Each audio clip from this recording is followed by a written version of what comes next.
Joining us for more on this is Evon Benson-Idahosa, founder of Pathfinders Justice Initiative, an NGO which seeks to eradicate sex trafficking. Thank you very much for joining us on the program. Thank you. All right, so what do you make of this award of the Nobel Peace Prize to Congolese Dr. Denis Mukwege and the rape survivor Nadia Murad?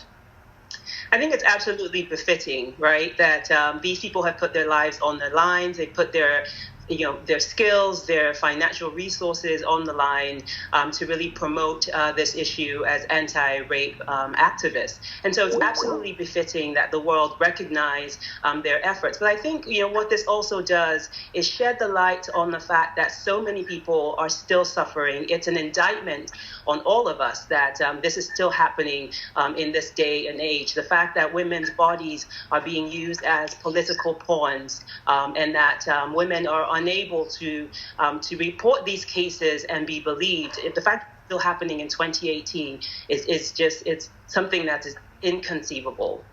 All right, but the Nobel Committee already said that the pair won the prize for their efforts to end the use of sexual violence as a weapon of war. But how far really has the world gone in ensuring the end to rape? It's, we still have such a long way to go. I mean, I think you can look at the recent events that are happening, not just in the U.S., but across the world. And it's evident that we still have a long way to go. The reality is that, 120 million women have been either forcibly raped or forced to engage in sexual acts against their will. That's what's happening around the world. 1 in every 3 of women and girls have had either physical or sexual assaults written into their life stories. And so I think, this is something certainly to be celebrated. But as far as, eradicating this issue or even addressing it to the point where we can actually believe women, we certainly still have a long way to go. Oh, but in the case of Miss Nadia Murad, we know she's an Iraqi Yazidi who was tortured and raped by the Islamic militants. But the sad thing about this is no ISIS militant has appeared at the ICC to face genocide charges, even though they've been accused of committing war crimes. Why do you think this is so?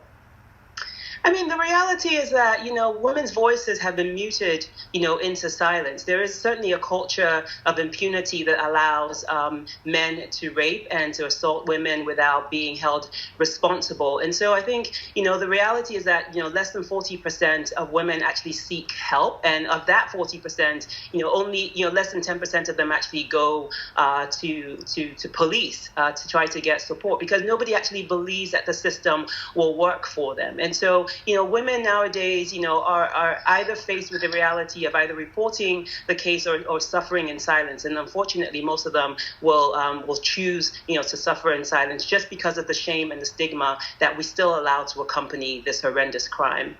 All right, let's take away from ISIS. We know that this, of course, happens right here in Nigeria also. But how effective are the laws and security forces in protecting women, especially children, from sexual assault?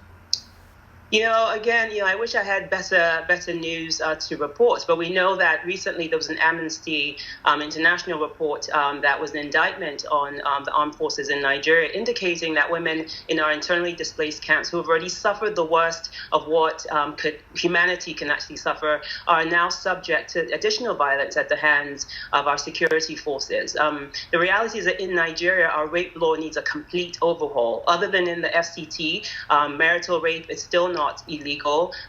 Male rape is still not illegal. And the standard that has to be proved for women to actually be able to establish a rape case, require either DNA evidence or an eyewitness of the penetration of the vagina. And that's why we only have a 5% conviction rate in Nigeria. And so, again, like many of the other countries around the world, we have the laws on the books, but the implementation is still a problem for us. All right, I hope the implementation gets better, especially